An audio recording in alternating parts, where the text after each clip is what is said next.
Say that with love.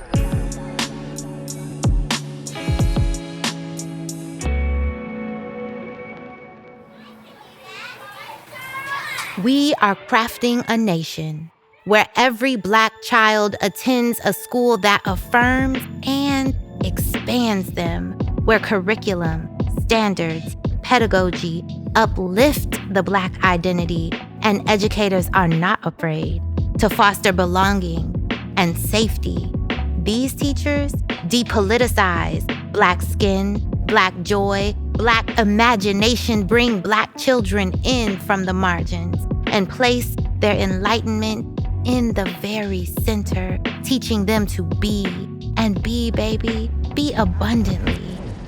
Welcome to Say That With Love, a podcast where we reimagine Black childhood with legacy, liberation, and love. I'm your host, Dr. Leah Austin, the president and CEO of the National Black Child Development Institute, and also known as the president of the Black Children. Let it be known, in this space, we love Black children unapologetically and out loud.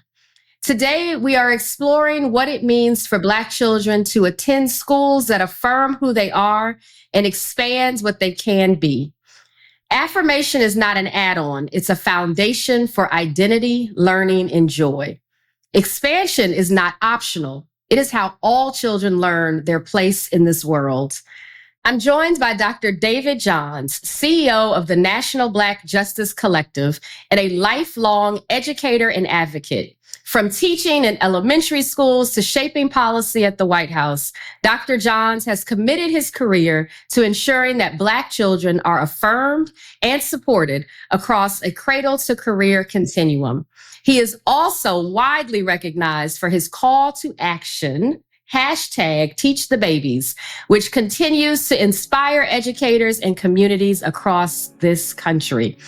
Together, we will discuss schools, not because they are the only places children learn, but because they are where children spend most of their time. We'll discuss how Black educators and advocates have been and continue to build joyful, affirming classrooms rooted in love and possibility, and what it means to be an Afrofuturist. What does Afrofuturism have to do with education justice? Welcome to the podcast, Dr. Johns. Thank you for having me. I appreciate you for making space. Absolutely. It is indeed a pleasure, and I am really excited for this conversation. This is a really important topic for me, and I know it's also really timely just for all that we are navigating and figuring out. So I want to start off asking you this. At NBCDI, we focus on the earliest years, right? So birth through age 8. Do you remember being 8 years old? I have more vivid memories of being around kindergarten than I do other periods of my development. Okay. And I'm really thankful for photos like the, Sears yearly photos kind of situations. Of course. And I'm thankful my mom is a bibliophile. Like, she has everything whenever there's something to be celebrated, including people transitioning and becoming ancestors. I always go to her. And somewhere behind me, there's a picture of me.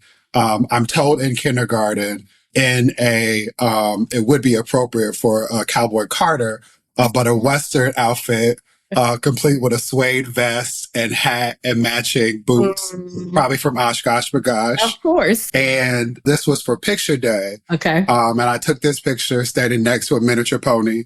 I was always the tallest kid in my class that started in pre-K, so it looks like a horse. And what I also remember about this time is that my mom tells me that I went to school with Tina Turner's, someone related to Tina Turner. I was like, don't let me get to naming something specific. And so she talks about my admiration, adoration, love for Tina Turner expressed through my 8-year-old self. And so that, and then also remember after kindergarten, more elementary school being often in isolation as like the only Black student or the only fill in the blank, or how I marked some of my earliest years. So a few things. One, I taught kindergarten. So hearing you say that's, we have that in common. All of God's good angels teach kindergarten. Absolutely. Kindergarten is all the grades are wonderful, but kindergarten is the best grade. The special, that's right. It warms my heart that's the one you remember, or there's a stronger memory there. And it's interesting what you said about Tina Turner's family member and your mom kind of connecting this dot of your love then for Tina Turner was expressed. And then you started to talk about being an older student and maybe feeling something different in the learning environment. And so what I wanted to ask you was, as you think about the younger David Johns, in what ways were you affirmed and expanded? And did that happen at school? Do you remember being affirmed and expanded in school environments? So I want to name that, one, I'm thankful for this conversation, the invitation to reflect, and in hindsight at this big age, right? In the 40 club, what I want to name is I have trained myself to think about particular moments as I've talked about my life story, right? That's the sociologist in me.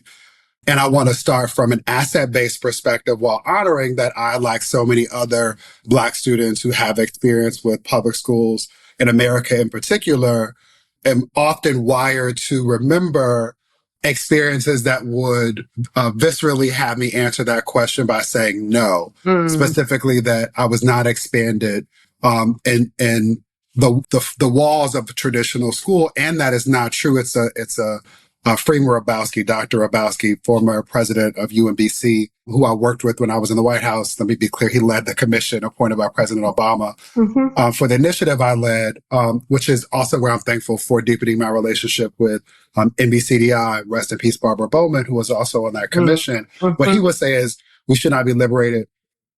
We should not be beholden by the tyranny of either or, but rather liberated by the duty of both and. And so I want to start by saying that my family, much like the legacy of African descendants, especially in the United States, understood that they could not make schools solely responsible for my holistic development. As an illustration of that, I was overprogrammed. Folks often talk about this associated with students of Asian descent, particularly of affluence, and they, talk about helicopter moms. My mom was a helicopter mom before it was something written about in the New York Times. And if there was ever a program or an opportunity for me to do something that was going to enrich me, or that she understood would otherwise allow me to unlock pathways to what people talked about as success, the hard part about it in terms of my development was, like, I was really clear early on that the messages were to get all these experiences and resources and relationships and then get out of this place that is conspiring for my success. So I want to trouble that again by saying that my mom was intentional in breaking down doors, leveraging lawyers where necessary, and sometimes taking a second job if it meant me having access to something that other people did, and in particular other people that I was going to be competing with. So I was the youngest person to graduate from a Sheriff's Explorer program at, I think, 16. I got a pilot's license around the same time. Oh, wow. My mother got banned from coming, on Cessnas. Yeah. My mother got banned from coming to karate practices early on because the instructor would see me light up and be performing for her. He was like, look, I need him to focus, right? There is a program, another thing behind me. It's actually a moment I cherish my grandmother, great grandmother. I didn't, never met either of my grandmothers. So that's why I hold people like Barbara Bowman in such esteem. But my great grandmother showed up at graduation from a program that was about a rite of passage for Black boys that was sponsored by the Inglewood Police Department. And so I did a debutantes and master's program at a West Angeles Church of God in Christ. Like, I did all everything. Of the programs. While it wasn't consistent, and I was definitely entrusted to the care of people who did not believe that I was worthy of love, or capable of learning, or desiring, to be more precise, of learning.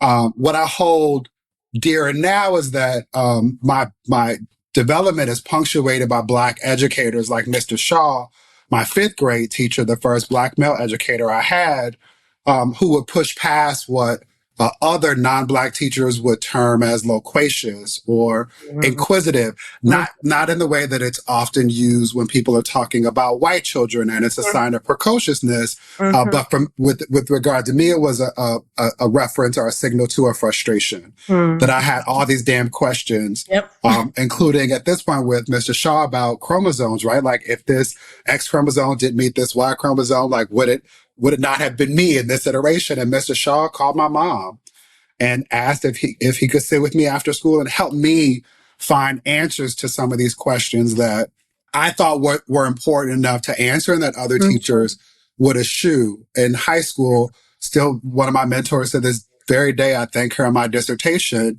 was thankful to spend a little bit of time with her a couple of months ago. But Elizabeth Butler was my math teacher, who also then later started a program, AVID, for folks who are in California will know the name, to help prepare those of us who are often underinvested in be ready for college. And that woman helped me write all of my applications and counsel me through dealing with the counselor. Feeling like I was applying to too many schools and schools that I should not have been applying to because her babies didn't get into them. This woman had the audacity when I got into, she said to me what did she say? Something about the quantity and the rigor of the schools that I was applying to she thought was too much for me. And I said, well, you should stop thinking. And I've given you photos for each of the schools and what I need for you to do. And then when I got into Columbia, I ended up working for the admissions program, and admissions officer told me that this woman was checking up on me to try to see how I was doing. And she was delighted to tell her that I was out here shining. So it's always a mixed bag. And I'm thankful that there were guardian angels along the way to make sure that I was as whole as I could be in spaces not designed for me. Absolutely. I love that you just talked about it as a mixed bag, because isn't that what life is, right? There's not one perfect path or road. We are children. We're all going to experience various bumps, challenges, obstacles, whatever along the way. But what I want to sort of inquire with you as you think collectively about that mixed bag of experiences, how that, if it has, but how that has inspired you to pursue the work that you are now doing? In what ways might those experiences have inspired you to pursue this like education, justice work that you are currently in? Yeah, I appreciate the question. I think in threes, the consequence of being the grandson of a Black Baptist preacher. And so first, I learned from my mother was my first and fiercest advocate, right? Folks who know me within NBCDI community will have heard me say before, and reminding folks of what Asa Hillier says, I've never met a child in particular, a Black child who's not a genius. There's no secret to how we support them. We acknowledge them as human first and then support them with love.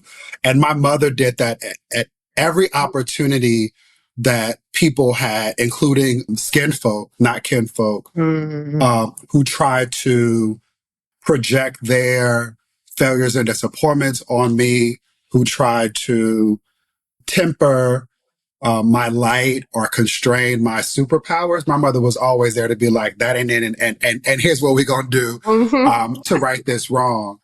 And I mean, including, I'll be concrete. I went to Paul Revere Middle School, which is in Brentwood, California. And I was in school when the O.J. Simpson trial happened. And I couldn't get to school for 3 or 4 days because there was so much by way of media attention blocking the road to the school that we had to negotiate this. I was in school at a school in this neighborhood as one of few Black people at the time. And that's not the point. The point is that my classmates, some of them were leaving our middle school to go to the neighboring high school where I would end up graduating, Pacific Palisades High School. I would then later learn that that school, once the public school district laws and LAUSD changed to encourage integration, the white families at that school fled and said, we'll go to the private schools, y'all can have it. The enrollment dropped so low such that they made it a magnet and a charter school, which is in part of the reason why I was able to take advantage of busing to go from Inglewood an hour away to Pacific Palisades. Wow. But they were leaving early in middle school to go take advanced classes, particularly around math and science. And my thinking is, if we competing and they go and I need to go too. And a counselor at the school that I would graduate from, I have a alumni award over here from, said to me that they didn't want to later, my words in this moment, accept the liability because they were worried that it would be too much for me. So my mother brought a lawyer from Johnny Cochran's firm and said, well, explain it to him like you said it to us. Wow. That same energy I carry with me when decades later, I'm now negotiating on behalf of all children for the Senate Committee on Health, Education, Labor, and Pensions under the leadership of then Ted Kennedy. And we're talking about Title X of the Elementary Secondary Education Act of 65 that's since been reauthorized twice. But Title X, McKinney-Vento is around students who experience housing insecurity. Homeless, doubled up, and couch surfing.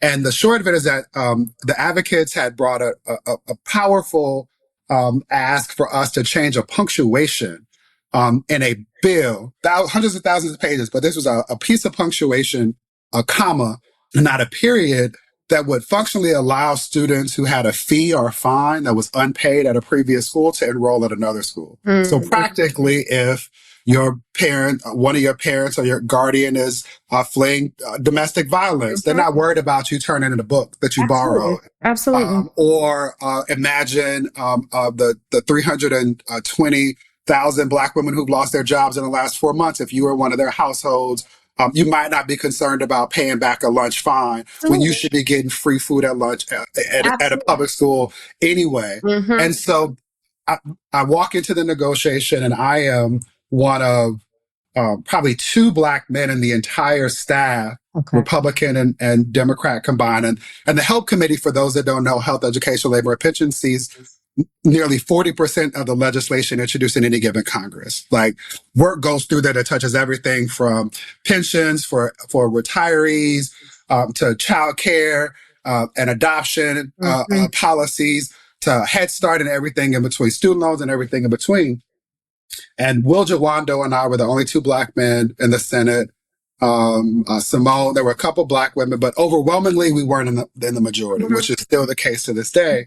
And I walk into this negotiating room, it's early on in my tenure, and my colleagues essentially said to me, no, the merits of this are fine, but if we concede to this today, you're going to ask for the same concession for Black and brown kids tomorrow. Wow. And wasn't nobody other than me, Black or brown, in the room. And so I walked back to my office. We negotiated, and my office was in Hart at the time, so we were probably in Russell. I walked back to my office convinced these people didn't like kids, let alone care about our country. Questioned whether or not this was a space for me and my physical and spiritual being. And ultimately called an advocate, a beautiful, brilliant woman named Barbara Duffield, who together we brought a group of students. Right. She helped me remember my power. I worked for the chairman of the committee. We were in the majority. I could call the meeting, so I could call it when I wanted to and set the agenda. And so I came in with a group of students and said, so I want y'all to say what y'all said to me. To them. And what I know, right, this also showed up in my time at the White House. That's the second example. This will be the third is, when I had the pleasure of serving still my President Barack Hussein Obama, leading an initiative he established that the current occupant destroyed the initiative, not the work endures. It was a rule for us throughout the administration that you could not talk about students if they weren't present. It pissed me off that people would be having convenings and talking about students. And what I know, based on life experience, but also being on Capitol Hill, is that there are too many people who craft policies about experiences and realities that they know nothing about. I was effective on the Hill because I could say to somebody, I read that same book and I know that shit won't work in X classroom or community for all of these reasons. It was praxis. It was the theory and the practice of it. And so I knew that keeping students in conversations about them, especially when it came to policy responses, would one, keep adults honest, and two, would help us be more efficient. Often the things that my colleagues were saying were important to students, I knew that they weren't because I was in conversation with students. And my ability to leverage all of my privileges, both those inherited and earned and hard fought for, are lessons that I got from my mother, other ancestors, like by Rustin, who's over my shoulder, it's Mama Major, who just transitioned and became an ancestor this week as we're recording this conversation. Like, I use all of that to show up in ways that those educators, Mama Butler, Mr. Shaw, Marcellus Brown at Columbia, Farrah Jasmine Griffin at Columbia, Sharon Harris, who runs the office of the Institute for Research in African American Studies, like all of those people, when I asked for it, but more importantly, when I didn't have it in me to ask for it, showed up for me in ways that I hope I show up for our babies. Absolutely. So let's pick up on what you brought into the room, or in the space, the virtual space, names, ancestors, and folks who have inspired you. And so I'm wondering if you might talk a bit about the role of educators, especially as many of the folks who will listen to this podcast will sit in the seat of classroom educator, maybe even principal, which I will just sort of sidebar say, I think principals get left out of these conversations in really tragic ways when they really do have not a lot of power, isn't the right way. No, they do have a lot of power. They get to set the context and the tone and hold folks accountable. Absolutely. Yeah, absolutely. So what do we, when we talk about the schooling experience, affirming and expanding Black children, what do we say to the principal who's saying, well, I can't just focus on Black children. I can't just do that. I can't do that right now. What do we say to them? Okay. I would say to them, finish the sentence. I can't do what? And then after holding space for them to fill in the what, I would then pose another question, which is why?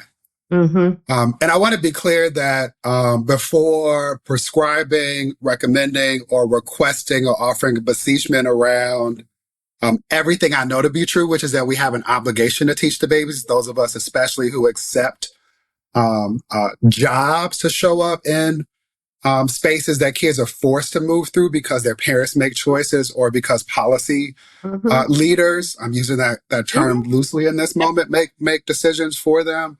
I would want to hold space for them to be able to articulate what is often my starting operating place is a righteous worry, fear, or concern around a particular action. So in this moment, let's just name the thing, right? This is Iyanla, name a thing, beloved. In this moment, I know that the socio-political environment is one that has people who are operating from a space of fear or deficit-based thinking. The message that is sent to them is that the one thing you should not do is to teach babies who have been cursed by what white mediocre people who are fearful of losing power, or what we associate with the tyranny of a minority, having or trying to protect. I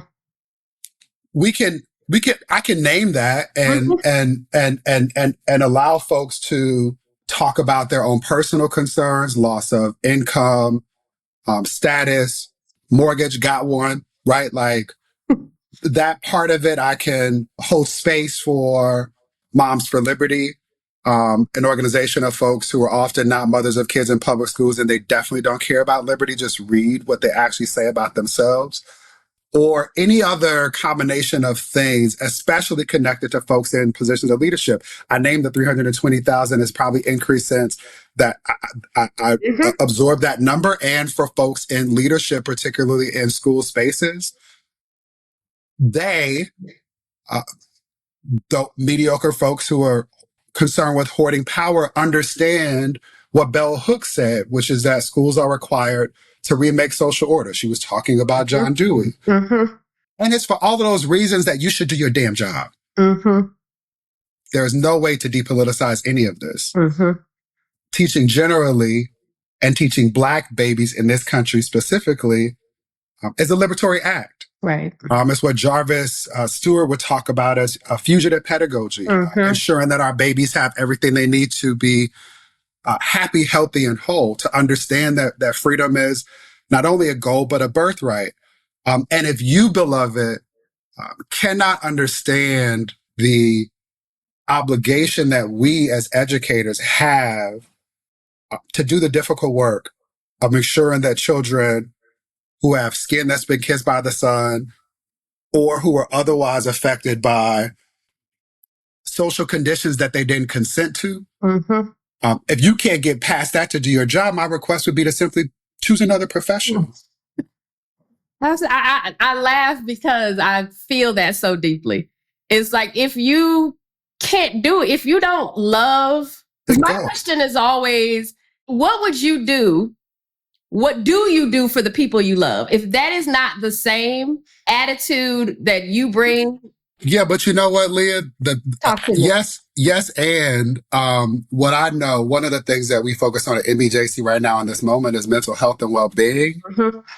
Because you can't talk to people about loving others if they don't love themselves. Well, yeah. And right, this is the part of the conversation that goes back to where we started. Like, what I know, and this is why I'm careful about not leaning into deficit-based framing. What I know is that so many of us have been traumatized by systems that make it difficult at a cellular level to show up in ways that reflect love. I am reading right now a book by a dear friend of mine, Angela Rye. When it comes out, read the book. And one of the things Angela talks about is the importance of us learning from biology. And she tells a story of this immortal jellyfish who, as it's developing, if there's a part of it that is harmed by the environment externally, it will go back to its first stages of development and try again. Wow. It will just revert. The jellyfish is not unique in this way. I was telling Angela, I remember going to Harvard Middle School, which now has a nursery, and I used to check out animals over the weekend. I remember having a rat that got his tail stuck in the cage. That rat gnawed his tail off. Wow. To get free and would regenerate it, right? Like, I say all of this to say that some of us, not too many of us, know about Dr. Joy DeGruy's teaching about what she names as post-traumatic slave disorder. To be clear, there's nothing post about it. But it is an understanding that what happens to us, not just in our physical experience of this thing called life, but what has happened through generations over time, affects us in sometimes really beautiful and sometimes really tragic ways. And I find far too often that teachers and leaders who get stuck in the I can't of it all, it's because they didn't have somebody love on them in a way that suggested not only can you, but you should. Yeah, well, it's the result of this very question that we're still in 2025 asking around the topic of this show. How do we affirm and expand children, Black children? We're talking about adults who are in these classrooms who were not affirmed or expanded. And so now they're in these classrooms and we're trying to ask of the same thing that many people did not experience. And so it may appear hard for them to do it, to sort of join us in this. Yes, but before we go on, I just want to push on this again. Words are important to me, as you know. I want to posit that it's weren't that they were not affirmed and expanded. They were affirmed and expanded in the ways of white mediocrity. Right? And so this is why I love teaching kindergarten. Let's not make things more difficult than they need to be. If we remember this is Ron Walker, COSBA, Coalition of Schools Educating Boys of Color, talks about, both he and Chris Chapman, Keymakers of Oakland, talk about honoring the real AI, ancestral intelligence. If we go back to African ways of being, we thrive in community. again, the point about this jellyfish, one of the ways that it works and being able to regenerate is in a colony of other jellyfish. We were never intended to be successful by ourselves, except that some of us have believed this lie that success looks like a often single white male identified person on the cover of a magazine taking credit for work of sometimes hundreds of thousands of people and leaders in between it. And that kind of thinking is alluring to folks who are focused on the grift. Yeah. What can I get, including if I trade off the blood and bodies and brains and brilliance of our babies in exchange for an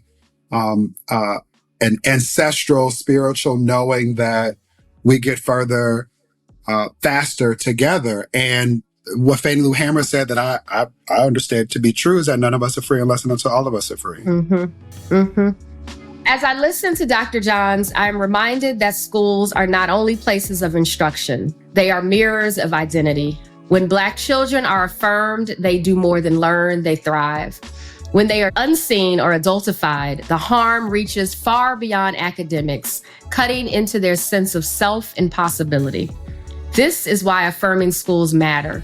They world build with every lesson, every classroom interaction, and every act of care. They tell Black children every day, you are brilliant, you are whole, and you belong.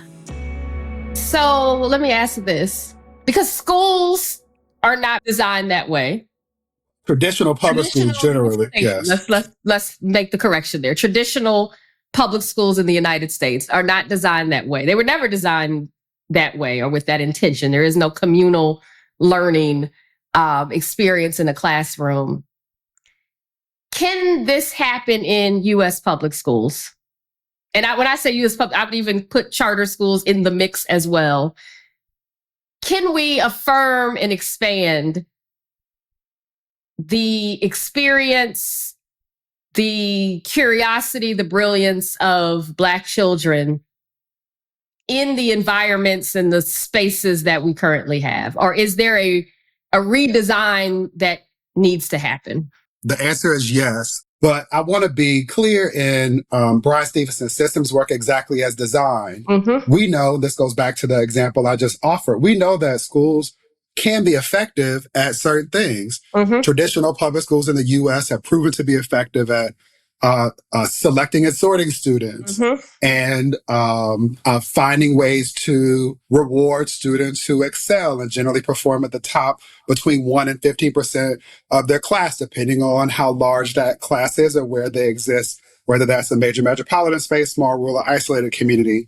They have been effective at when targeting resources in a particular way, whether it be a magnet program or a STEM program, equipping students with particular skills that enable them to demonstrate success in particular industries. They have generally been good at failing to support loving, inclusive communities, which is why so many people believe that a part of maturation requires students being exposed to bullying.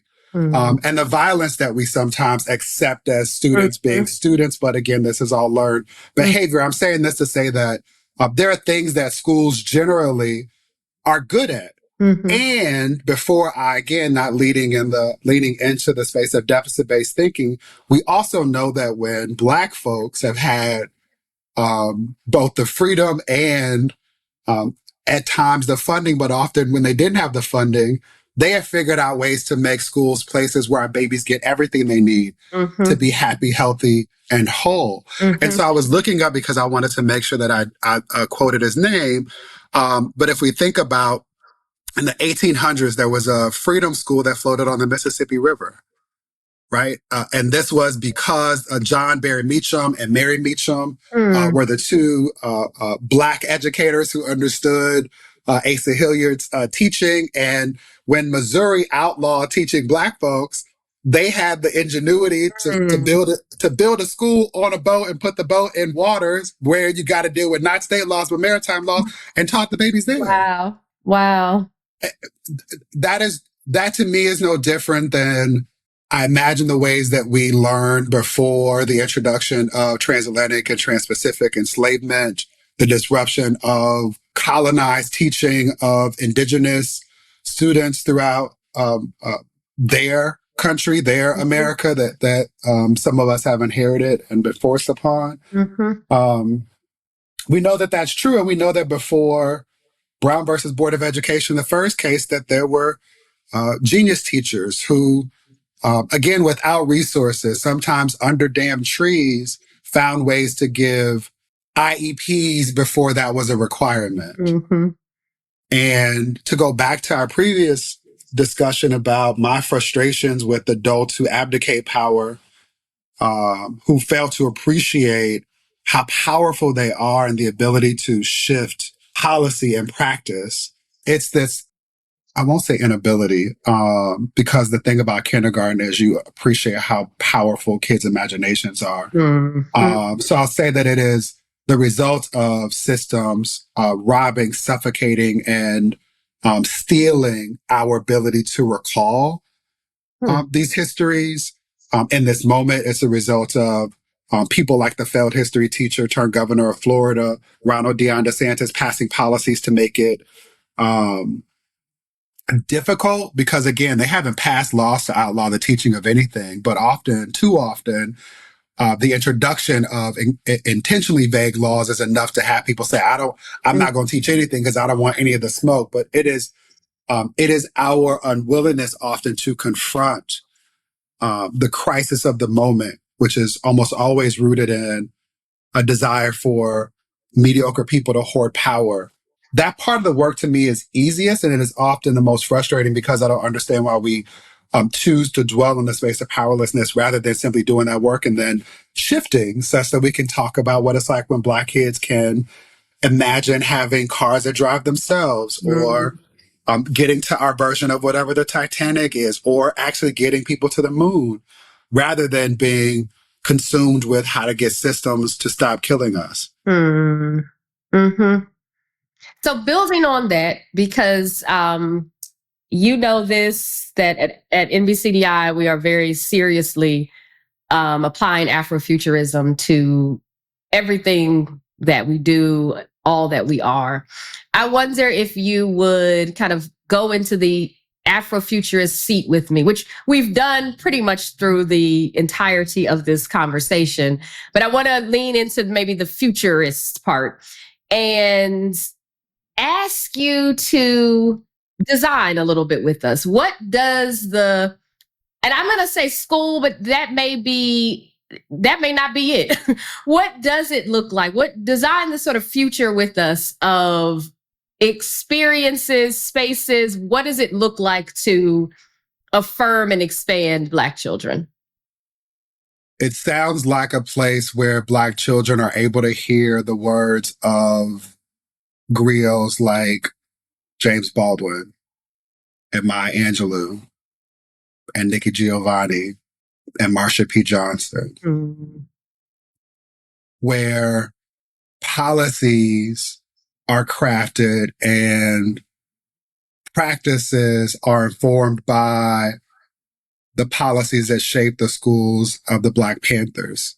To center the things that we have always known that we need to meet in order so that our babies can demonstrate what they know and can learn. It reflects the best parts of ridiculously resourced, often white institutions like Andover and Exeter, such that children have individualized education plans without having to be diagnosed with a disability. And then have the kind of student to teacher ratio, to use our jargon, or access to curricula and tools that enable them to not only dream, but then be supported in manifesting those dreams so that they dream even bigger. I think I want to be clear, and for me, this is less an exercise in imagining things that have not existed heretofore, but an exercise in pulling the best parts of what our people have always done to ensure that our babies learn. and thrive, right? It's about tearing down the often policy decisions that get in the way of educators being able to show up and do what's needed for babies who look like us and come from the communities that continue to conspire for our success, both individually and collectively, if that answers a question. That answers the question. And I love ending on that note. It reminds me of the term rebel literate, which comes out of education of Blacks in the South. And the term rebel literate is quite literally a term to say Black parents who would go far and far beyond. They would literally do whatever, including die, to ensure that their kids, their children, had the learning experiences, that they were literate. So it speaks very much to what you just said. So I want to thank you so much for having this conversation with me. I want to close out with just a few words to our audience. Just noting that affirming schools expand what is possible for Black children. They nurture identity, they spark curiosity, and they fuel joy. So here's an invitation. If you are an educator, reflect on whether your classroom affirms the identities of every child you serve. If you are a parent or a community leader, advocate for affirming and expansive teaching and be an affirming and expansive parent. Also, we invite you to explore NBCDI's pre-K assessment guide at our website, nbcdi.org. This resource breaks down the most common types of preschool assessments, highlights their strengths and their limitations, and provides strategies and some sample questions that parents can use to advocate for their children.